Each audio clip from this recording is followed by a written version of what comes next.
শক্তি দিয়ে মাঝে বিচল্লা সিঁড়ি ফেলাইস।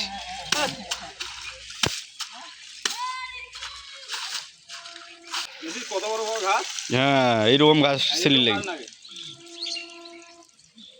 হ্যালো ভিউয়ার্স, আসসালামু আলাইকুম ভিউয়ার্স। আজকে আমরা যেটা দেখবো আর কি, আমাদের গ্রামের পুকুরে আর কি যেভাবে ঘাস পরিষ্কার করা হয়, তো সেই ঘাস পরিষ্কার করার যে দৃশ্যটা আর কি, সেই দৃশ্যটাই দেখবো। এই যে হচ্ছে আমার সদ্য বড় ভাই আর কি। তো বড় ভাই ধান ক্ষেত থেকে এই ঘাসগুলো, মানে ধান ক্ষেতের ভিতর থেকে যে বড় ঘাসগুলো হয়, ফুলওয়ালা ঘাসগুলো, সেই ঘাসগুলো তুলে নিয়ে এসছে। তো এই ঘাসগুলো তুলে নিয়ে আসার পরে যে শিকড়গুলো থাকে, সেই শিকড়গুলোতে কিন্তু প্রচুর মানে কাদা জমে থাকে। কাদাগুলো ধুইতে একটু সময় লাগে, কাদাগুলো মানে পরিষ্কার হতে সময় লাগে আর কি, একটু শিকড়ে জমা হয়ে থাকে, জমাট বেঁধে থাকে। আর সেই শিকড়গুলো ধোয়ার জন্য মানে খুব জোরে জোরে ধুতে হয়, না জোরে জোরে না ধুলে আবার সেই মাটিগুলো ঝরে না।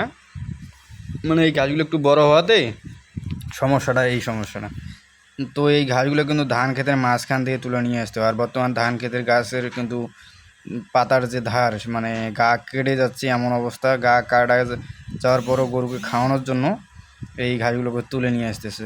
তো এই যে হচ্ছে শ্রদ্ধ বড় ভাই, উনি এখন এই ঘাসগুলোকে পরিষ্কার করে তার গরুকে খাওয়ানোর জন্য প্রস্তুত করতেছে। আর এই ঘাসগুলোকে একদম মানে নিট অ্যান্ড ক্লিনভাবে পরিষ্কার করবে, না হলে মনে করেন যে ঘাসের যে আবর্জনা থাকে, সেই আবর্জনা যদি গরু খেয়ে ফেলে, মানে পচানি যে নিচে পাতাটা থাকে, অনেক সময় মানে পয়জনিং হতে পারে, ফুড পয়জনিং। সে সময় দেখবেন যে গরুর মানে পায়খানার সমস্যা হতে পারে, বা পেট পেট ফাঁপা ধরতে পারে, মানে বদহজম হতে পারে। আর যদি বদহজম হয় তাহলে বুঝবেন যে গরুর অবস্থা খারাপ হয়ে যাবে। গরুর মাঝে মাঝে তো গরু মানে বিক্রি করে দিতে হয় এমন অবস্থা। তো সেই কারণে যারা আর কি দলাবাই থেকে ঘাস নিয়ে আসে, তো এইভাবেই আর কি পুকুরে ফেলে রাখার পর মাটিটা নরম হওয়ার পর মানে সুন্দরভাবে একবারে পরিষ্কার করে ফেলে। আর তারপর আর কি গরুকে খাওয়ানোর জন্য নিয়ে যায়। তো এখানে প্রতিদিন এভাবে মনে করেন একের পর এক ঘাস নিয়ে আসে। তো বড় ভাই বর্তমান ঘাসগুলো মানে অনেক ঘাস পেয়েছে আজকে। আর এই ঘাসগুলো কিন্তু তুলতে বেশি সময় লাগে না, যদি জমিতে বেশি থাকে। তাই আর কি মানে ওর নিজের জমি থেকেই ঘাসগুলো তুলে নিয়ে এসে, জমিরও নাকি মানে জমিও পরিষ্কার হয়েছে এবং গরুরও খাবার হয়েছে।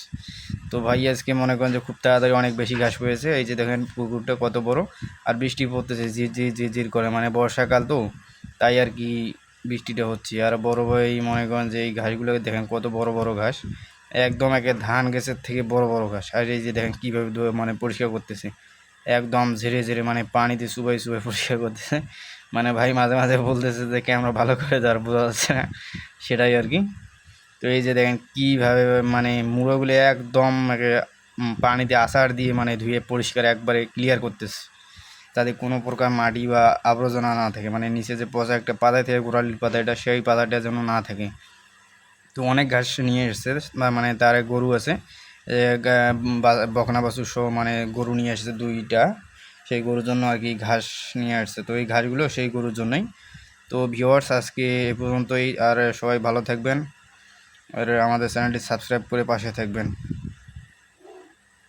সবাই ভালো থাকুন, আসসালামু আলাইকুম।